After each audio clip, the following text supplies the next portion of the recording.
আজকের রিভিউটা কোনো একটি ফোনের কথা নয়, বরং একটি সেই ফোন যেটি নিজেকে ফ্ল্যাগশিপ কিলার না বলে সরাসরি ফ্ল্যাগশিপ ট্যাঙ্ক হিসেবে প্রমাণ করতে চাইছে। আসসালামু আলাইকুম, আমি হানিফ, আর আজকে আমরা কথা বলবো হনর জিটি প্রো নিয়ে। যে ফোনটা কেবল স্পেস না, বরং ফিচার, শক্তি আর স্টাইল নিয়ে আলাদা একটি লিগেই খেলে। প্রথমে যেটা নিয়ে কথা বলতে হয় সেটা হলো হনর জিটি প্রো এর ডিজাইন। এটা দেখতে বেশ প্রিমিয়াম, সামনে পিছনে কার্ভ ফিনিশিং, পাতলা বেজেল, পাঞ্চল ডিসপ্লে এই ফোনটাকে আরো বেশি ফিউচারিস্টিক করে তোলে। এর ডিসপ্লে প্রোডাকশন রয়েছে জায়ান্ট রিনো গ্লাস আর IP68 ও 69 এর মতো রেটিং থাকার কারণে পানি বা ধুলাবালির ভয় নেই। এই ফোনের ওজন 212 গ্রাম, যা ভারী হলেও হাতে ধরলে বেশ প্রিমিয়াম একটা ফিল। কালার অপশনও দারুণ ভ্যারাইটি, ব্ল্যাক, হোয়াইট এবং ক্লাসিক গোল্ড। ডিসপ্লে পার্টটা এক কথায় চোখ ধাঁধানো।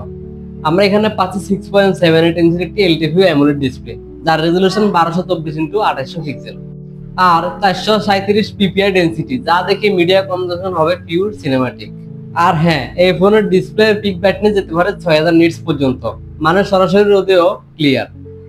144 হার্জ রিফ্রেশ রেট গেমিং বা স্ক্রলিং এ আলাদা একটা মসৃণতা এনে দেয়।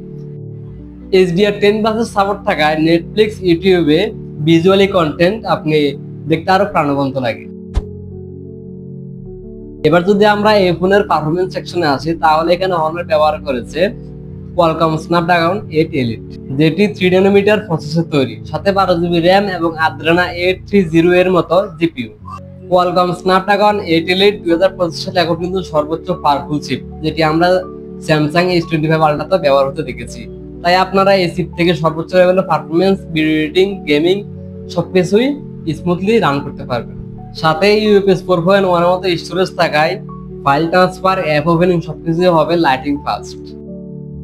ক্যামেরায় এসে হনর বলছে 3 রাজা একসাথে, 50+50+50+ রিয়ার ক্যামেরা সেটআপ, যেখানে primary lens, telephoto zoom lens কিংবা আলট্রা ওয়াইড তিনটি 50 মেগাপিক্সেল করে। ক্যামেরায় OIS থাকায় ভিডিওতে কম্পন কম আসে এবং নাইট ফটোগ্রাফিতে নিখুঁত ডিটেইলস পাওয়া যায়। হনর জিটি প্রো দিয়ে আপনারা ভিডিও রেকর্ডিং করতে পারবেন 4K 60 fps পর্যন্ত। হনর জিটি প্রো এর ফ্রন্টে আপনারা পেয়ে যাবেন 50 মেগাপিক্সেলের সেলফি শুটার, যেটা দিয়ে আপনারা ভালো মানের ছবি এবং ভিডিও তুলতে পারবেন। এখন আসি ট্যাঙ্কের ব্যাটারির দিকে। এখানে হনর ব্যবহার করা হয়েছে 7200 mAh এর সিলিকন কার্বন ব্যাটারি, যেটা দিয়ে আপনি সাধারণ ইউজ দূরের কথা একদিন হেভি গেমিং করেও কাটিয়ে দিতে পারবেন। আর একে চার্জ করার জন্য রয়েছে 90 ওয়াটের বিশাল চার্জার, যেটা দিয়ে আপনি আধা ঘন্টার আশপাশে ফোনটিকে ফুল চার্জ করতে পারবেন। Honor GT pro fully 5G supported, সাথে রয়েছে Wi-Fi 7, ব্লুটুথ 5.4, NFC, ইনফ্রারেড সবকিছু রয়েছে। আর স্পেশালি বলা যায় Wi-Fi 7 এবং MIUI সাপোর্ট থাকায় ইন্টারনেট স্পিড হবে অনেক বেশি স্টেবল। ফোনটির এত ভালো স্পিকারের মধ্য দিয়েও কিছু কমতি তো অবশ্যই রয়েছে, যেমন ফোনটি অনেক ভারী। 2025 সালে আমরা খুবই পাতলা, খুবই স্লিম এবং খুবই হ্যান্ডি ফোন দেখি, সে জায়গায় এটি এখনো 200 গ্রামের উপরে রয়েছে, যা খুবই অকওয়ার্ড লাগে।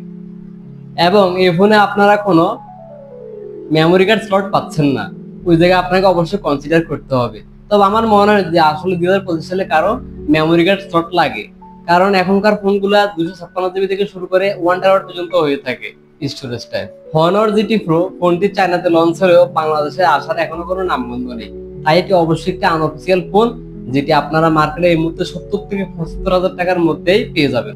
সব দিক বিবেচনার পর হনর জিটি প্রো হচ্ছে এমন একটি ফোন যেটি শুধু স্পেক দিয়ে নয়, সবাইকে এর পারফরমেন্স দিয়ে মুগ্ধ করে। গেমার, ক্যামেরা লাভার কিংবা হ্যাপি ইউজার সবার জন্য এটি হতে পারে একবারে ইনভেস্টমেন্ট।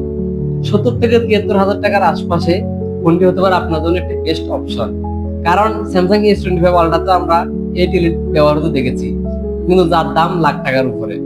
70-73 হাজার টাকার মধ্যে আমরা 8 এলিট পেয়ে যাই, তাহলে কোনো কথাই নেই। কেমন লাগলো আজকের ভিডিওটি তা জানাতে ভুলবেন না।